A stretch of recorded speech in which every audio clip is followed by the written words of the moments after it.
apologies to stop that interview. We are listening to a media briefing that the U.S. State Department is giving. Tammy Bruce is speaking to the media. Let's have a listen. Every moment, though, even without a ceasefire and without agreements like this, there's the constant effort to get this heinous situation to end, and not just for the moment, not for the 60 days or 6 months. That is the hallmark of President Trump's vision and what the secretaries worked for, what our special envoys have worked for. Special Envoy Witkoff could be, just like President Trump, enjoying a very comfortable life somewhere else. But these are men and women who've made this kind of commitment. So I would say that obviously the end goal is an end. But ending the murders, the slaughter, the carnage, and getting people what they need is key. And that, of course, you can't. It's different. And I think Zelensky had noted this as well, right? I mean, you can't talk about peace as you're being shot at and killed. I mean, it's one thing has to be able to lead to the other. Otherwise, it just doesn't make sense. All right. Now, in the blue, I've skipped you off. And are you on this part?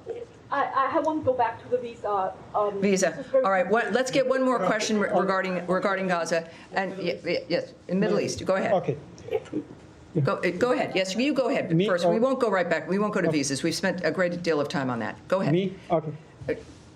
Yeah. Go ahead. Yeah. I got a Gaza visa question rolled into one, so it's jackpot. The Mahmoud Khalil case. The federal district judge ruling yesterday that while he found that Khalil gave insufficient responses to allegations that he omitted key information from his application, the judge also ruled that Secretary Rubio's determination that Khalil's activities would have an adverse impact on American foreign policy were unconstitutionally vague. Does the secretary have a reaction to that, number one? And number two, does it change the position or the tactic going forward? Yeah, so again, let's just take that back for next week. I mean, I do want to get a direct response for you for that, but I literally have to go in a few minutes. And normally I would stay for as long as I could, but there's something I can't avoid. Okay. Yes. Yes. All right, we'll go to Russia, Ukraine. Yes? All right.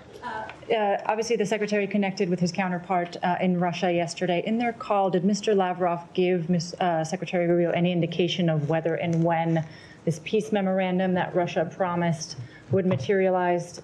President Zelensky is saying nobody has seen it.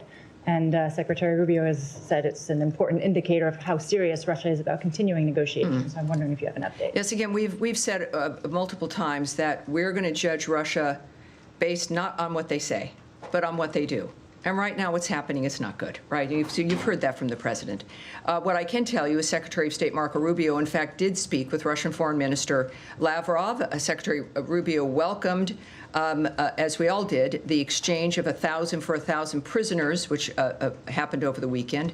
That was arranged, I believe, while we were in Istanbul, Turkey.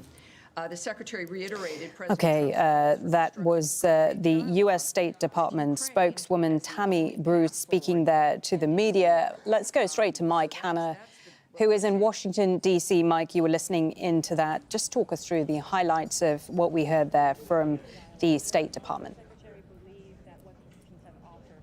Well, there were a number of questions about the issue of Chinese visas or visas for Chinese students.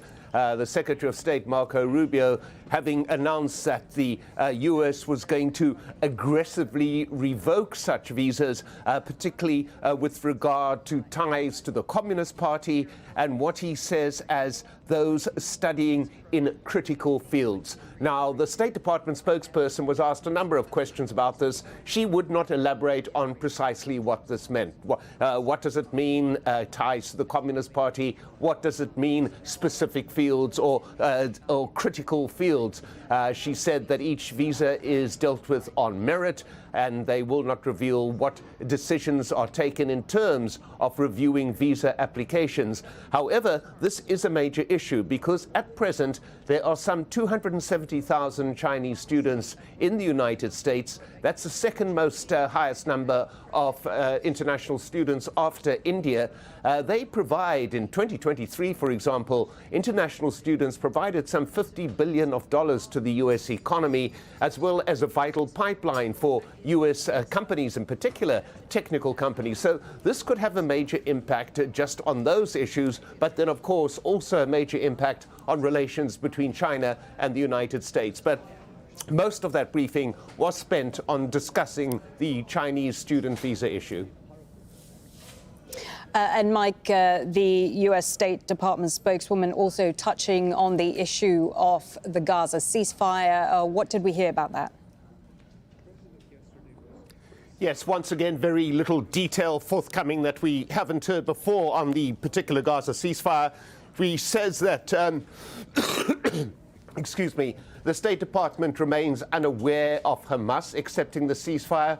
She continues to claim that Israel has accepted the ceasefire, but really did not give any further detail that has not been made public at this particular point.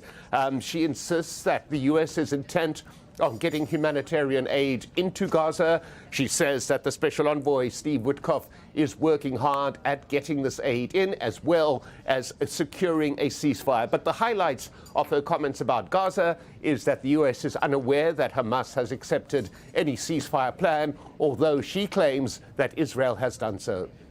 OK, thank you for that. Mike Hanna there for us in Washington, D.C.